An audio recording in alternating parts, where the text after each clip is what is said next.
महाराष्ट्र मुद्रांक कायदा 1958 हा केवळ कर गोळा करण्यासाठी नव्हे तर राज्याच्या आर्थिक गरजा, कायदेशीर स्थैर्य, व्यवहारांची पारदर्शकता आणि भविष्यात सवलती देण्याची लवचिकता या सगळ्या उद्देशांनी करण्यात आलेली होती। आज शेतकऱ्यांना दिली जाणारी मुद्रांक शुल्क माफी ही याच कायद्यातील तरतुदीचा वापर करून शक्य झालेली आहे।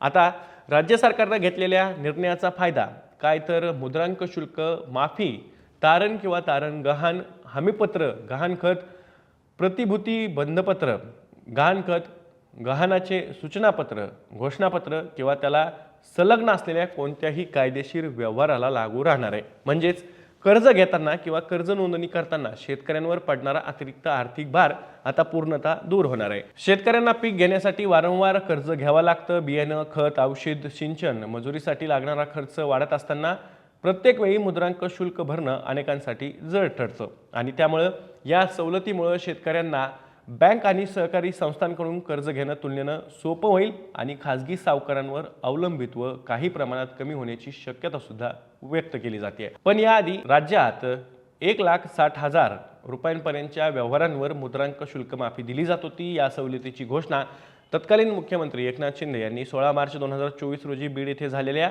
शेतकरी मेळाव्यात केली होती आणि ती गेल्या 1.5 वर्षापासून लागू होती। मात्र प्रत्यक्षात एवढ्या मर्यादेतील कर्ज घेणाऱ्या शेतकऱ्यांची संख्या तुलनेनं कमी असल्यानं या सवलतीचा फारसा लाभ मोठ्या प्रमाणावर शेतकऱ्यांना मिळत नव्हता। त्यामुळे 2 लाखांपर्यंत मर्यादा वाढवण्यात आली असली तरी महागाईच्या पार्श्वभूमीवर ही वाढ अपुरी असल्याचं मत अनेक तज्ज्ञ व्यक्त करतायत।